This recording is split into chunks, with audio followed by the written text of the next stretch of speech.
ఓం నమో భగవతే వాసుదేవాయ. ఆత్మబంధువులందరికీ నమస్కారం. 693వ నామం వసుప్రద. వసుప్రద అంటే పరమాత్మ అన్నిటినీ ధనమును ప్రసాదించిన స్వామి. విశేషంగా ధనాన్ని ప్రసాదించిన స్వామిని వసుప్రదుడు అని అన్నారు. పనులు ధనం ఒక్కటే ఉంటే చాలదు అనుకుంటారు. ధనం ఉంటే అన్ని పనులు అవుతాయి అనుకుంటారు. కానీ ధనం ఉంటుంది కానీ మరి అన్ని పనులు అన్ని సుఖాలు ఉంటాయి అనుకోవటం పెద్ద భ్రమ. ఆ ధనం ఉంటుంది కానీ ఆరోగ్యం ధనంతో సంబంధించి ఉండదు.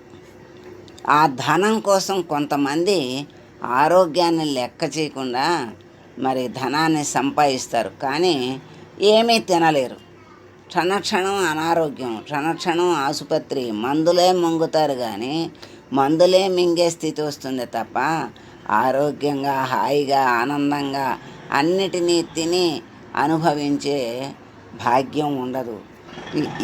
అంటే ఎన్ని కోట్లున్నా ఎన్ని సంపదలున్నా బంగారం మింగడు, లవణం అన్నమే కదా, ఉప్పు అన్నమే కదా అని అంటారు. ఆ ఉప్పు అన్నం కూడా తినలేడు.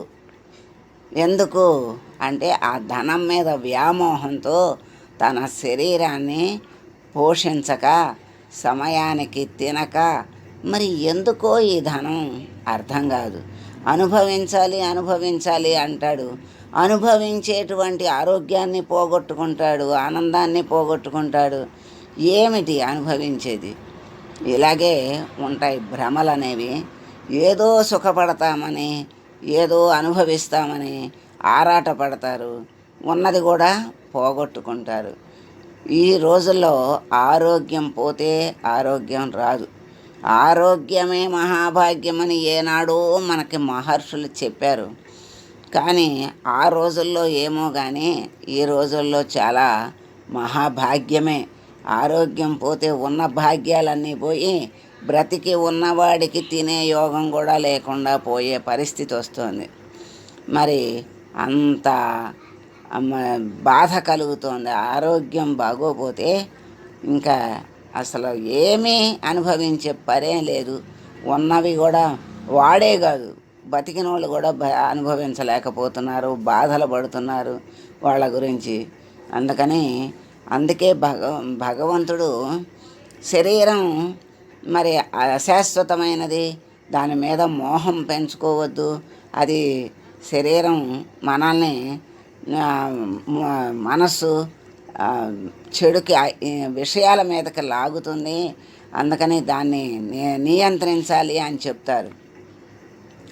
కానీ చెప్తారు శరీరము దేనికి అంటే కలు ధర్మ సాధనం అన్నారు. అంటే ధర్మాన్ని అన్నిటినీ ఆచరించటానికి సాధనంగా మన శరీరాన్ని ఉపయోగించుకోవాలి. మన శరీరాన్ని ధర్మానికి ఉపయోగించాలి. మరి మోక్షానికి సాధన చేసుకోవడానికి శరీరం ఉండాలి. దానికి మోక్ష సాధనకి శరీరం కావాలి. మరి లౌకికమైన కోరికలు కోరుకుంటూ అనుభవిస్తాం. అవి క్షణికమైనటువంటి ఆనందాలు. పరమానంద స్థితిని కలిగించేటువంటి మోక్ష స్థితిని కలిగించేది కూడా ఈ శరీరమే. అందుకని శరీరాన్ని మరి మంచిది కాదు అని తీసి అవతల పెట్టి దాన్ని నిర్లక్ష్యం చెయ్యటం అనేది ధర్మం కాదు. ఎందుకంటే శరీరమే అన్నిటినీ సాధించటానికి సాధనం. పొయ్యి మీద చక్కని పదార్థం పెట్టి దాన్ని తిప్పటానికి వీలైన గెరిటిని వదిలేసామనుకోండి, అదేమవుతుంది? నాశనం అయిపోతుంది, మాడి మసి అయిపోతుంది, దేనికి పనికిరాదు. ఇంకా లేకపోగా ఇల్లు వాళ్ళు అంత మాడు కంపు కొట్టి ఇంట్లో కూడా ఉండలేనంత స్థితికి వస్తుంది. అదే ఆ గెరిటి ఉపయోగించి దాన్ని చక్కగా తిప్పి మాడకుండా చక్కని మధురమైన పదార్థాన్ని తయారు చేసుకుని అందరికీ పెట్టి వాళ్ళందరూ ఆనందిస్తుంటే చూసి ఆ ఆనందం ఎక్కువగా ఉంటుంది. చేసిన వాళ్లకు అందరూ తిని ఆనందిస్తే వచ్చే ఆనందం వాళ్ళు తింటే రాదు. అంటే వాళ్ళు తింటే వచ్చే ఆనందం కంటే అందరి కళ్ళల్లో ఆనందం కడుపు నింపేస్తుంది. అట్లా మరి ఆ గెరిటి లేకపోతే మధుర పదార్థం ఎలా నాశనమైపోయి పనికి రాకుండా పోతుందో, అలాగే ఈ శరీరాన్ని సరిగ్గా చూసుకోకపోతే అది మన జీవితం కూడా అలాగే వ్యర్థమైపోతుంది. ఏది అనుభవించలేడు, దేన్ని సాధించలేడు. కష్టపెట్టాలి కానీ దాన్ని నష్టపెట్టుకోకూడదు. శరీరాన్ని పోషించుకోవాలి అంటే చక్కగా మేపి కూర్చోబెట్టకూడదు, అది మంచిది కాదు, అది కూడా అనారోగ్యమే. శరీరం కష్టపడకపోతే ఆ ఇంద్రియాలన్నీ ఎక్కడికక్కడ బిగుసుకుపోయి పని ఏమీ చేయలేవు. చైతన్యవంతంగా ఉండాలి అంటే చక్కని పని చేస్తే ఆ శరీరం తగినంత చెయ్యాలి, సాధన చెయ్యాలి. లౌకికానికి సాధన చెయ్యాలి, ఆధ్యాత్మికంగాను సాధన చేయాలి. రెండిటికి శరీరమే మనకి సాధనం. అట్లా మరి ధనం ఉంటుంది కానీ అందరినీ బాధించే ధనాన్ని సంపాదించుకుంటే ఎవ్వరూ ప్రేమను చూపించరు. ప్రేమ అనేది కొనుక్కుంటే వచ్చేది కాదు, అది మన ప్రవర్తన వల్ల వచ్చేది. మనల్ని ఎదుటి వాళ్ళు గౌరవించాలి, ప్రేమించాలి అంటే మరి ఏది మనకి కావాలో అది ఎదటివాడికి ఇచ్చి మనం వాళ్ళని సంతోషపెడితే అనుకోకుండా మనకి అవే తిరిగి ఇంతెంతయి ఒటుడు ఎంతయి అన్నట్లుగా తిరిగి వస్తాయి. అట్లా మన ఏది ఆనందాన్ని మనకు కలిగిస్తుందో దాన్ని ఎదటి వాళ్ళకి అందించాలి. అదే లక్ష్యంగా పెట్టుకోవాలి.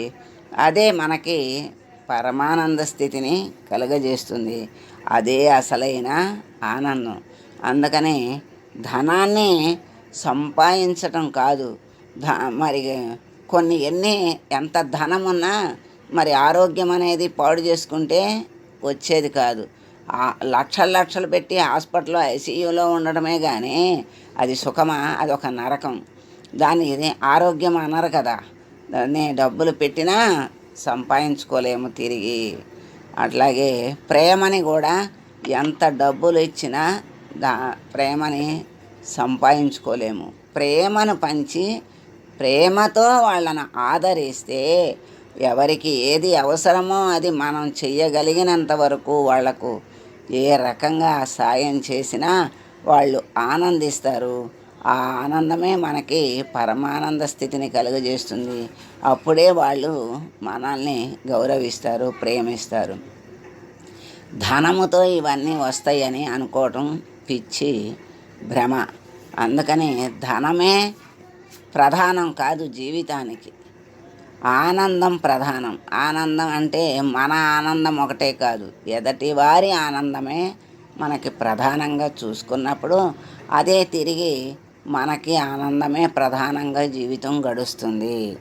అందుకని ఒక పనులు నెరవేరకపోవటం అనేది డబ్బుతో అన్నీ సాధ్యం కావు.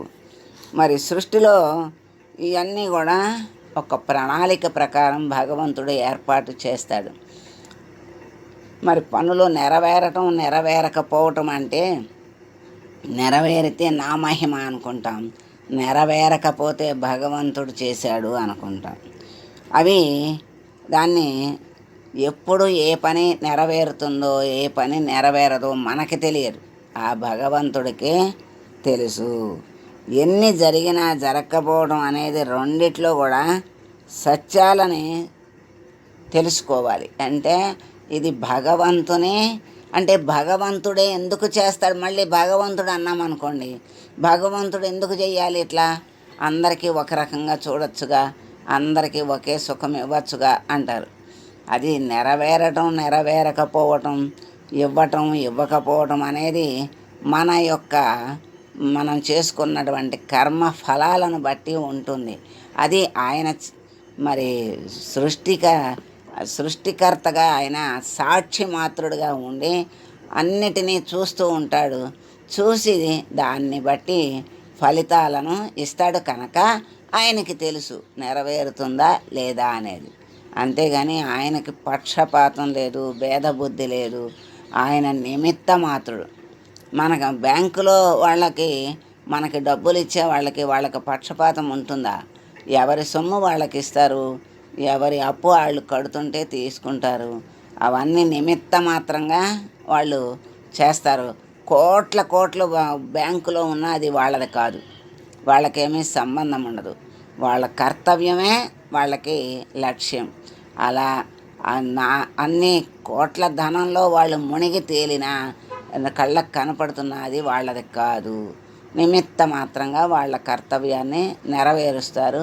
అట్లాగే వెళ్ళిన వాళ్ళకి కూడా వాళ్ళ యొక్క లెక్క ప్రకారం ఎవరి ఖాతాలో ఉన్న దాన్ని బట్టి వాళ్ళకి అందిస్తారు తప్ప వాళ్ళు సాక్షి మాత్రులుగా నిమిత్త మాత్రులుగా ఉంటారు. అలాగే భగవంతుడు కూడా మనం చేసిన జన్మజన్మల కర్మలకు ఆయన మరి సాక్షి మాత్రుడుగా ఉండి ఆ కర్మఫలాలను ఇచ్చి అది అనుభవింపచేస్తూ ఉంటాడు. అప్పుడు మనం భగవంతుని ప్రార్థిస్తూ ఉంటే ఆ ప్రార్థనకు భగవంతుడు అనుగ్రహించి జ్ఞాన మార్గంలోకి తీసుకొస్తాడు. ఆ జ్ఞాన మార్గంలో నుంచి ప్రజ్ఞానవంతుణ్ణి చేస్తాడు. అదే మనకి ముక్తిధామాన్ని చేరుస్తుంది. అందుకని మరి ఆ రెండు కూడా పరమాత్మ యొక్క సంకల్పమే అని తెలుసుకున్నప్పుడు మనకి మన తెలివితేటల మీద ఆధారపడి మనం చేస్తున్నాము అనేటువంటి భావం పోయి భగవంతుని యొక్క నిర్ణయం మీద జరుగుతున్నాయి. ఆయనే ఇవన్నీ చేస్తున్నాడు, ఆయనే సంకల్పించి ఆయనే నిర్వర్తిస్తున్నాడు అని మనకి అర్థమైన రోజున వాటిని రెండింటినీ కూడా సమానంగా తీసుకోగలుగుతాం. మనం చేసిన కర్మఫలాలే మనం అనుభవిస్తున్నాం కదా అనేటువంటి ధ్యాస ఉన్నప్పుడు మరి ఆ ధ్యాసతో వాటిని తేలికగా గట్టెక్కగలుగుతాడు. మరి సంపదలు కలగటం కలగకపోవటం అన్నీ భగవంతుని సంకల్పమే అని భగవంతుని అంగీకరించని భౌతికవాదుల కంటే వాళ్ళు ఉంటారు కదా, భగవంతుని నమ్మని వాళ్లకు సహితం వాళ్లకు కూడా వాళ్ళ యొక్క కర్మ ఫలాలను బట్టి వాళ్ళకి అందిస్తూ ఉంటాడు. వాళ్ళకి పుణ్యఫలం ఉందనుకోండి, ఇలా నన్ను నమ్మట్లేదని మానేయటం అనేది చేయడు. వాళ్ళ పుణ్యఫలాన్ని బట్టి ఏనాడో చేసుకున్నారు పుణ్యం, ఆ పుణ్యఫలం వల్ల వాళ్ళ సంపద వాళ్ళకి అందిస్తాడు. ఈరోజు చేసేటువంటి తప్పుకి తర్వాత ఆ పాప ఫలాన్ని అనుభవింపజేస్తాడు. అట్లా మరి నన్ను అన్నారు కదా, వాళ్ళకి ఇవ్వాల్సిన సంపదను వాళ్లకు ఇవ్వకుండా మానేస్తాను అని అనడు పరమాత్మ. ఆయన కర్తవ్యాన్ని ఆయన నిర్వర్తిస్తాడు. అట్లాగే ఇక్కడ మరి అటువంటి స్వామిని వసుప్రద అన్నారు. విశేషంగా మరి ధనాన్ని ప్రసాదించే స్వామికి వసుప్రదుడని పేరు వచ్చింది. ధనానికి నిజమైన అధిపతి ఎవరు? పరమాత్ముడే. ఆ పరమాత్ముడే కుబేరుడికి ఇచ్చాడు. కుబేరుడు స్వామి దయ వల్ల మరి ధనాధిపతి అని పేరు తెచ్చుకున్నాడు అని శంకరాచార్యుల వారు వ్యాఖ్యానించారు. కుబేరుడు ధనాధిపతి అని అంటున్నారు అంటే ఆయనకి ఆ పేరుని ఇచ్చింది పరమాత్మే. పరమనిధి అయిన తననే మరి ఎవరికి? ఆ వసుదేవులకు, దేవకీ వసుదేవులకి పుత్ర రూపంలో ఇచ్చుకున్నటువంటి స్వామి గనక, అంటే వసుదేవుడు కదా, వసుదేవునికి ఆయన సమర్పించుకున్నాడు. అందుకని వసుప్రదుడని పరాశర భట్టర్ వారు భావించారు. సత్యసంధుల వారు శంకరుల వారు చెప్పిన అర్థాన్నే వ్యక్తీకరించారు. విరాగులు ఓం వసుప్రదాయ నమః అని స్వామిని వర్ణిస్తున్నారు. అటువంటి వసుప్రద అయినటువంటి స్వామిని మనం ప్రార్థిస్తూ, స్వామి మాకు తగినంత లౌకికమైన ధనాన్ని ఇచ్చి, ఆరోగ్యాన్ని, చక్కని ఆరోగ్యాన్ని ఇచ్చి, ఎప్పుడూ నిన్నే తలిచేటువంటి శక్తిని, జ్ఞానాన్ని మాకు ప్రసాదించి మమ్మల్ని నీ దరికి చేర్చుకో స్వామి అని వేడుకుంటూ మంగళం పాడదాం. మంగళం కౌసలేంద్రాయ మహనీయ గుణాత్మనే సర్వలోకశరణ్యాయ సాధురూపాయ మంగళం. ఓం